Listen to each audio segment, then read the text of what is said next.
Nanga tulivuddeko ebya nyamunyamu ebya birthday simanye ebya chapati sumbusa n'ebifaanaganako ng'ebyo. Omukulu ye Katongole Omutongole yavuddeyo ne yeetondera Titti oluvannyuma yonna yamuyisaamu nga maama w'abaana. Ono no yakikoze ne twamusanze wali ku birthday omukyala amanyiddwa nga Sheri Matovu era nga yakikoze okuvannyuma lw'okuba muno kati officially yavuddeyo n'alaga kyana kiwala ekimanyiddwa nga Fifi Gemins. Baana balina ebintu. Lawrence yavuddeyo nga naasavu walinze waggulu okuva ku bigere mpaka mu mpale wano kati waggulu okawuka waganya savu walinga ne kati wenjogerera akyanyumirwa because lwakubamu akafaananyi aka ne Katongole wali akife tetuli ate baire Lawrence mwenkanakana ne Katongole obutini yakusinza kiwalaata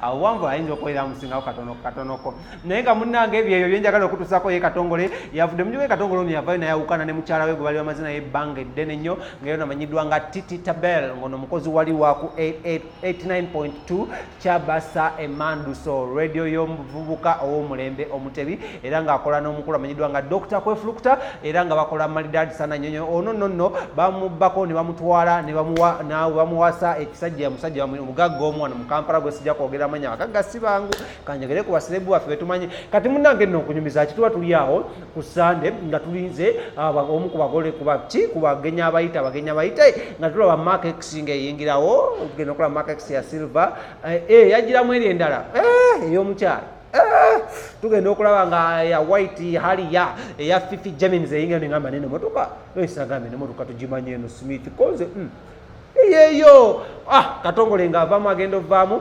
ng'avaamu nani yavaamu n'ekibebi ekimerika ekizungu kibebi ekintu ekiri mu bakazi abeeru Lawrence Katongole akimanyi Lwasa akimanyi ani awo omulala Daddy Andre akimanyi n'abalala abafaanaganako ng'ebyo so munnange mu nsonga weso mu Katongole nga lwala bifaananyi ebyo yali asavuwalinze ng'asavuwalinze wansi ne waggulu kwegamba ng'ensonga zigenda mu maaso nga nnyingi nnyo naye kangutuuseko Katongole ng'ayogera ku mukwano gwe ne Fifi Gemins ono nga muzannyi wa firimu era akuzannyidde firimu nnyingi nnyo wano mu Uganda era ng'ali nominated mu awards ez'amaanyi ennyo okuli Uganda Film Festivals ne Kenya ne Nigeria yonna bamunominating adda kwegamba actor n'omuyimbi ate nga radio presenter Katongole ate nga yali ayagala kubeera MP ne bigaana ne bamukuba akalulu The show is proudly sponsored by Vanafa King Montage Studios. Ngwano basanga wali ennankulabi ku level 3 D4 ku kizimbe kya Prime Tower. Obo basanga bajja kutuusako ebintu byonna byagala okubanga bakolera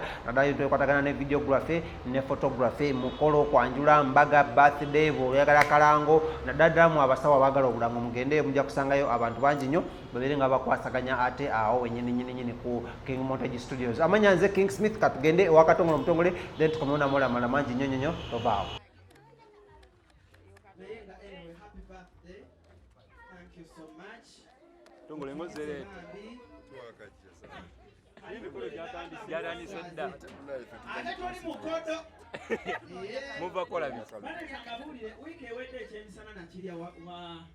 Omwana yasasula aba hoteli kale kintu ekyo kyali kirungi nnyo si kwasasula aba hoteli naye ani kyokoze bane Katongole Omutongole atuuse aziniremu omugole kuba akayimba Katongole bonna abagenyi baffe abakasukatu basabikidde nnyo nnyini ddala era nga wetwogerera omukulu Katongole Omutongole atuuse n'omugole akalulu omugole w'amafiga ow'ebintu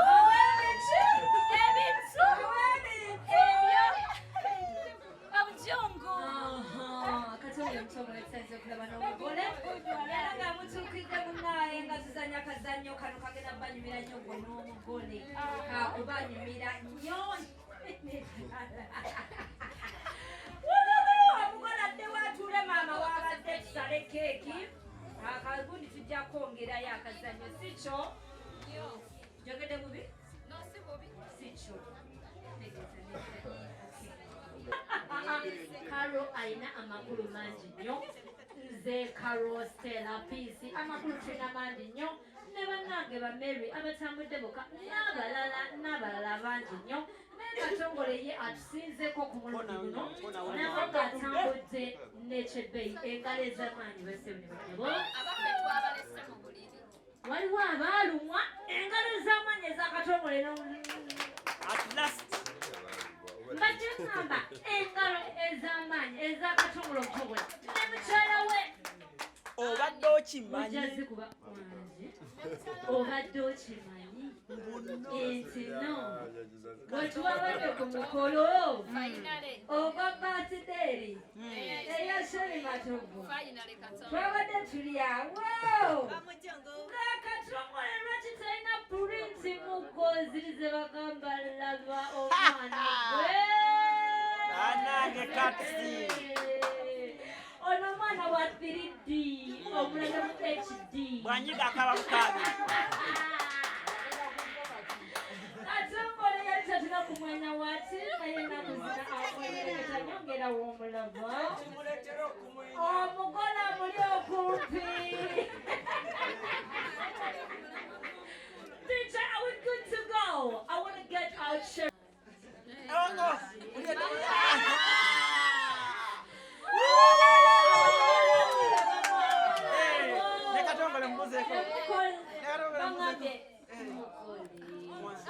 ayina ensonyi story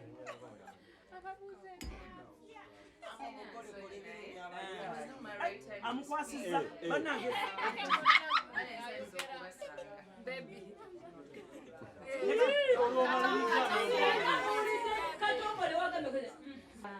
Is with some sukari next to him, so you just know when you're next to sugar, there's always also feel like you're sugar. Ladies and gentlemen, let's all get back to where we are. bulijamira ku banne mubeere kumpi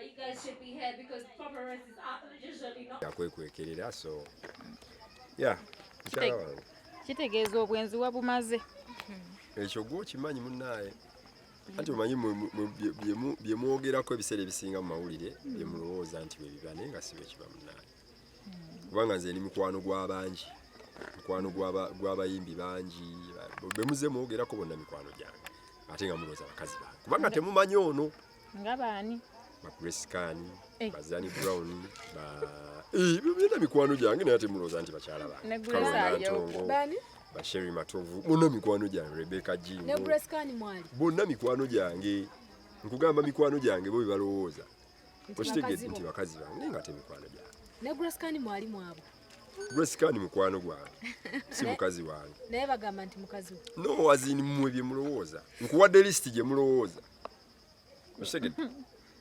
okitegedde ekyo kati mulekerawo okulowooleza abantu ono senga amanyi nti abo bonna baali bakazi bange teyandibadde nange andibadagaye musajja ono bakazi bano bonna bayagadde namusoma naye lwakuba ye ate amanyi ekituufu oba okitegeera kati ono yasinga mu okutegeera ekituufu kati mwemubeera ku palapase Katongole mubeera ono kati olwali makubyeko bomu omuntu y'ono ate saamufunye ejjo wamufuna ddi dda mwaka ki myaka ng'egi 5 nga waali ne waka abeera yafumba bulungi ekitegeeza walinga n'oli nga noono omulima iyi mu myaka egyo 5 mwoli mwakawukana sijuzi wano gwe okimanyi waliwo ebyomunda byotalina kumanya kati ono omwanjula ddi official ono ye agenda kwanjulibwa essaawa yonna okukyala kwe kusooka tugenda side ki okwanjula embaga byonna bijja tugenda side ki olwo munoonya okunoonyereza mugende ewaabwe bamawulire bamuzaala wano taata we yeguuli okitegedde so bwekityo bwe kiri mugole omwami omusanze otya ono he's okay laba ku mativi agenjawulo ya mwebale kukola mwebale kikyapacapa mpolampola mbeera ki Yeah, mbeera bwetyo tuva mu kalulu tugezaako ku relaxinga, bringing back our minds to the media, getting back to work tuwe bityo. So that's why olwaleero birthday ya Sherry nasazeewo nenga kantambuleko ne mukyala wange at least we go out and chill a bit. So tuze kukiringako ku party ya Sherry Matovu just like that. Sherry Matovu muyitotya? Sherry Matovu is my friend. He's mukazi wa mukozi munange Tadias Katumba, so I was invited. Actually I invited nze mukyala wange nze ne mwerekerako. So basically mani badete munda banako.